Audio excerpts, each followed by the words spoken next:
Зборуваме за човечки судбини, зборуваме за цели уништени семејства, зборуваме за црните досија на УДБА. Пред да ги представам моите гости во студиото да погледнеме една животна сторија, како на ова семејство методите на УДБА буквално му го уништиле животот.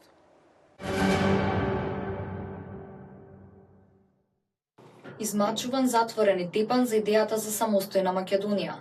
Битолчанецот Крста Велјанов е символ на тортурата што ја трпел македонскиот народ при намерата да се избори за својата независност, а години подоцна и да биде следен, прислушуван од страна на властите кои ваквите борци за слобода ги сметале за опасност по безбедноста на земјата.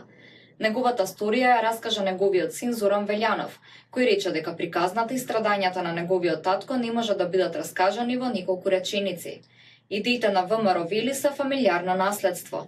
Уште неговиот прапрадедо држал говор за републиканското уредување на Крушевската република, а и неговиот дедо бил поборник на истата идеологија. Помеѓу вечната желба на македонецот за самостојност, татнежот од минатото историските страдања, започнува еден живот достоен за филмско дело, животот на неговиот татко. После Втората светска војна и после Првата светска војна и Балканските војни, поделбата на Македонија, после Втората светска војна, татко ми беше осуден за идеите на самостојна и обединета Македонија. Значи, се работи за идеи кои што произлегле од крвта, од коренот на тој човек. И јас сум ги наследил, што е најнормално. Се работи за човек кој што бил во групата на покојниот Ристо Димов, кој што во Битола овдека, и кој што беше на 13. мај, значи татко им беше уапсен на 13. мај, за после тоа веќе во името на народот да биде донесена пресуда број 156 од 47 година, во кој што е осуден на 15 години затвор. Затворската казна ја издржува во Идризово, негде до 1953 година, заради тоа и е ослободен, заради тоа што по преголемиот притисок од преголемото тепање психички попуштил. Зоран додава дека во затворот во Идризово се убивале луѓе или биле доведени до состојба на изгладнетост и туберкулоза. Тој зборува дека малку се знае за оние кои биле погребувани во коритото на Вардар и на кои ден денес не им се знае гробот. Маките на неговиот татко Крсто продолжуваат и по излежувањето на затворската казна. Иако успел да се вработи како банкар и честно да заработува за својот живот, во меѓувреме за него се водело политичко досие, кое што самото по себе е еден цел сплет на оперативно-технички мерки што се применуваат за ваквите лица. Имаме првен она што е најактуелно, кодошите што ги викаме, шпионите, соработниците на државната безбедност, кој што околу него беше сплетена мрежа од десетина луѓе во различен временски период и во досието овдека јас ги имам сите, ги демаскирав, ги открив сите. Досието што го имам од 900 страни вели ја одразува целата генеза на една национална мисла. Досието кое битолчанецот го држи во рацете и го чува како наследство од едно време говори повеќе од сите учебници по историја. Истото во прво лице ги доловува судбините на едни луѓе кои што цел живот се бореле за самостојна и обединета Македонија. Цел која што Зоран вели е постигната по референдумот во 1990 година, ни порано ни подоцна.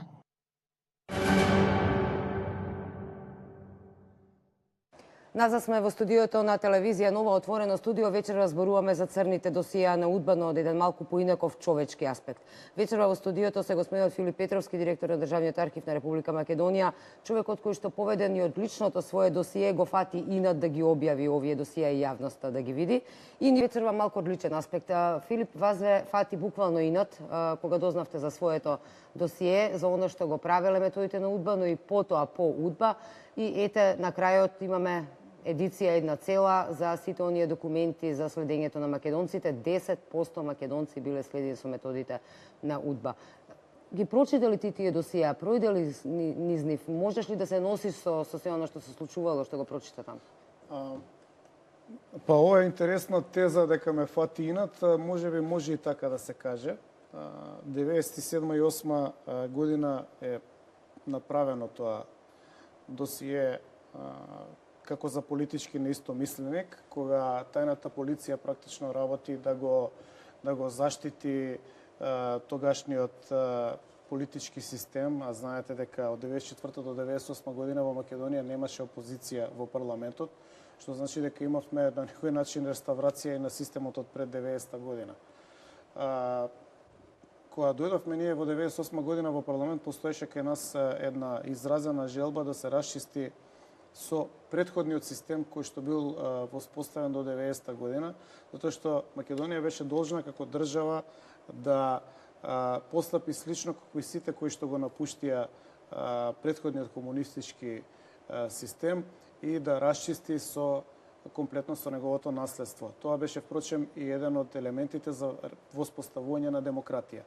И ние донесовме еден закон за отворање на политичките досиеи и тогаш јас и дознав, како и многумина други, дека и по 90 година голем дел од лицата кои што биле инволвирани во политичката партија ВМРО-ДПМН имале своји досиеа, односно дека таа тајна полиција се занимавала активно, многу сериозно, многу детално со тоа како делува политичката партија ВМРО-ДПМН. Па бил следен и партискиот штаб, односно седиштето на партијата, видни поединци на партијата, членови на извршниот комитет, председатели на општински комитети, членови на подмладокот на партијата во детал.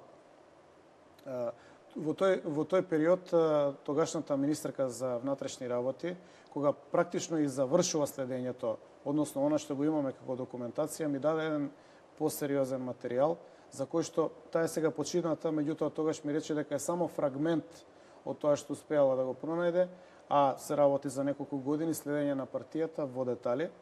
И ние тогаш, освен закон, направивме иницијатива да се произнесе прва собраниска комисија која што е надлежна на таа тема, но понатака сакавме да се произнесе и парламентот и да се утврди одговорност за инволвираните.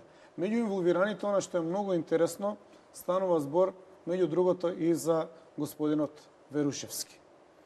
Зошто го спомнувам токму него? Има и други имиња. Го спомнувам затоа што господинот Верушевски и минатата година со настаните поврзани со пуч, како и до ден денешен со неговата прошетка до господинот Заев пред неколку дена, покажува дека е константа во Македонија кога се случуваат проблеми со масовно кршење на човекови права и кога се случува проблем да се злоупотребува тајната полиција или тајните служби во интерес на одредена структура, дали е тоа политичка партија или група која што е моќна. Така што, дали ме фати инат, не знам можда, но она што е побитно да го заклучиме е дека со објавувањето на црните страници на УДБА на некој начин заокружив скоро 20 годишна активност, нели, од отворањето на досијата, протестите, отворањето на досијата, барањето на парламентот да се произнесе, предавањето на тие досија во Државниот архив, подготовките со претходниот директор на таа тема, истрагата околу досијето Темел кое што не е предадено во Државниот архив, односно е уништено, тоа што го поседував јас како материјал. И твоето досие? Не моето, досието на ВМРО-ДПМН, на партијата, мистериозно исчезнало во периодот во 2002 година, кога требало да биде предадено заедно со другата документација, што ќе покаже дека практично оној што го правел досието не сакал никогаш да биде, да се дознае, бидејќи се смениле работите, се смениле политичките гарнитури, не сакало да се има трага дека на тој начин и толку масовно е следена и обработувана, па дури се правени обиди на тој начин да биде уништена ВМРО-ДПМН. Така што се инкорпорирани во оваа едиција и таа навистина представа за окружување од околу 20 години на сите наши напори да и обелодениме на јавноста што всушност се случувало, не сме знаеле, да и дадеме на македонската историја нови елементи за истражување, бидејќи според ова што го прочитавме произлегува дека многумина од овие следени за кои што низ историјата овие години се зборувало дека биле некомпетентни луѓе, неморални луѓе, луѓе пијаници, вакви, така всушност имале единствен греф им било тоа што сакале Македонија да биде Македонија. Знаете што, или се дискредитирани или се избришани. Ако се дискредитирани, тоа е неправда, ако се избришани повторно и тие мора да го заслужат, односно го најдат своето место во македонската историја. Мислите дека со ова ќе може? Овие страници покажуваат дека македонската историографија, она левичарската, е фалсификувана и дека треба многу сериозно да се преразгледа и да ги земе во предвид овие страници. Но овие страници се само почеток. Ние објавивме 13.500 страници, а всушност Државниот архив чува 630.000 страници, кои што се неверојатно голем материјал за не ревизија на македонската историја, туку повторно пишување, ново пишување, објективно пишување на македонската историја. Сега тоа е само еден елемент. Овде ние гледаме страната на тајната полиција како гледала на оној што го обработувала. Но имаме живи сведоци кои што имаат досија, а имаме таму каде што за жал починале нивни наследници, како случајот на Србов и други, втора, трета генерација кои што имаат своји семејни преданија, кои што не се раскажани, не се забележани. Така што ние се надевавме дека ќе ги добиеме сите агли, ќе ги измотивираме луѓето да сватат дека завршува тој начин на нивна дискредитација и дека сега ќе отвориме другата страна. Дали завршува за тоа, сакаме да зборуваме подоцна со оглед на фактот дека вакви афери за следење и прислушување имаме и до ден денеска. Ке сакам за тоа константи има. И вие слободно прекинете ме, ја можам да зборам со денови на оваа тема.